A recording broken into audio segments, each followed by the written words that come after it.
Bike Siddharth అయితే కనుక సైకీగానే ఉంది. ఎందుకంటే డైరెక్టర్ తనతో మాట్లాడితే కనుక ఏ టైప్ లో ఉంటుందో ఆ క్యారెక్టరైజేషన్ కూడా బాగా. ఎందుకంటే నందు కూడా తన బాడీ లాంగ్వేజ్ కానీ ఇంతకు ముందు క్యారెక్టర్స్ లో చూసాము.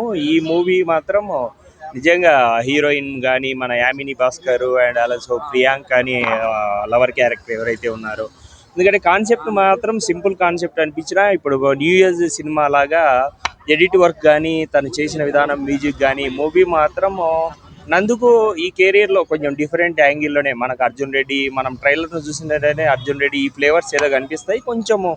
నిజంగా న్యూ ఇయర్ జానర్ ఇప్పుడున్న ట్రెండీకి తగ్గట్టు పబ్ కల్చర్ ఏంటి, ఇప్పుడున్న యూత్ వింగ్ ఎలా ఉంది అనేది ఆ క్యారెక్టరైజేషన్ లోనే తెలిసిపోతుంది. అందులో యాక్టింగ్ వైజ్ మాత్రం చాలా బాగుంది. I mean Suresh Babu Rana content ఉంటేనే తీసుకుంటారు కదా బ్రో, కంటెంట్ ఉందా ఇలా? అంటే ఇది ఒక టైప్ ఆఫ్ కంటెంట్ అనే చెప్పొచ్చు. ఎందుకంటే ఇప్పుడున్న న్యూ ఏజ్ ఫస్ట్ ఈ యూత్ కు ఏం కావాలో అది ఉందని అనుకుంటున్నాం. ఎందుకంటే మంచి రొమాంటిక్ గా మంచి ఎనర్జెటిక్ గా అన్ని ఆల్ టైప్ ఆఫ్ చూపించాడు దీంట్లో. చాలా బాగుంది. అండ్ నందు కూడా చాలా acting wise as a different psychic లాగే ఆ బిహేవియర్ కానీ ఆ ఫ్రెండ్ క్యారెక్టర్ కూడా చాలా బాగా ఉంది ప్రొటెక్ట్ చేయడం. 2026 ఫస్ట్ బ్లాక్ బస్టర్. అంతే అనొచ్చు. ఎందుకంటే తనకు కూడా నెక్స్ట్ చాలా రోజుల తర్వాత కదా హీరోగా యాజ్ ఏ మెయిన్ లీడ్ లో తను కూడా ఓన్ ప్రొడక్షన్ ఒకటి చేసుకొని ఇందులో ప్రొడ్యూసర్ కూడా ఇన్వాల్వ్ అయినట్టున్నాడు. అండ్ ఆల్ రౌండర్ గా స్క్రీన్ ప్లే అది ఏదేదో పేర్లు మాత్రం కనిపించాయి.